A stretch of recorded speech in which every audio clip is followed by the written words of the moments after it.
तो मैं उनको ये बता भी नहीं सकता था कि मैं फ़ेल हुआ हूँ, क्योंकि अगर ऐसे बता देता तो मेरे घर वाले मेरी जान खा जाते। तब तो तू पढ़ता नहीं है, घूमता रहता है, दोस्तों के साथ फिरता है, ये वो। ठीक है। घर पे गया हिम्मत करके, घर वालों ने पूछा रिजल्ट क्या रहा, मैंने कहा अभी मेरा आया नहीं है, किसी कारण मेरा रिजल्ट अटका हुआ है। तो शायद वो भी समझ गया था कि ये फेल हुआ, इसलिए बताना नहीं चाहता। तो उन्होंने वापस मेरे से पूछा नहीं। मैंने कहा ठीक है, अब नहीं पूछा तो। एक दिन निकल गया, दूसरे दिन एक मैंने रिवेल का फॉर्म सुना था कभी, तो मैंने सोचा एक बार, फेल तो अपन वैसे ही है, एक बार फॉर्म भर के देख लेते हैं, क्या पता किस्मत अच्छी हो। रिवेल का फॉर्म भरा और कुछ दिनों बाद रिवेल का रिजल्ट आता है।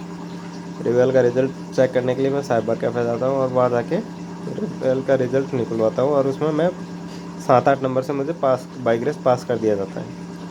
मैं खुश तो ऐसे होता हूँ जैसे कोई पता नहीं आरएस की रैंक फर्स्ट लेके आ गया आरएस के पेपर में, इतना खुश हुआ था मैं।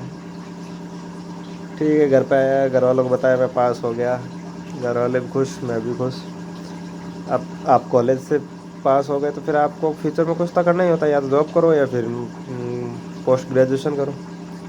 तो मैंने जॉब सर्च करी थी, तो एक एयरटेल में प्रमोटर की जॉब थी।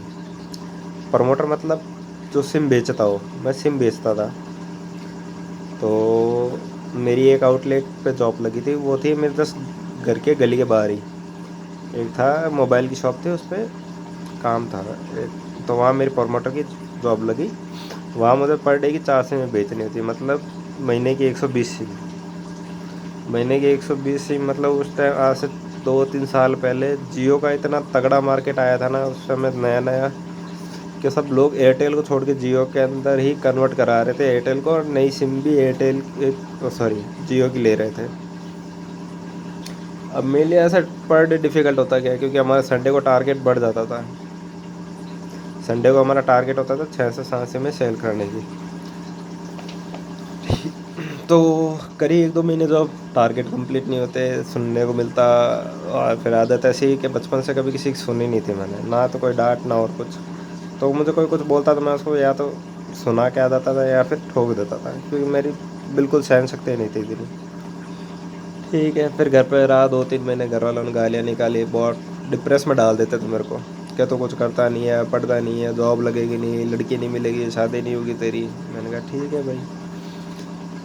फिर एक दिन अखबार में ऐड आया, स्कूल के अंदर टीचर की आवश्यकता थी। टीचर बोले तो साइंस की टीचर।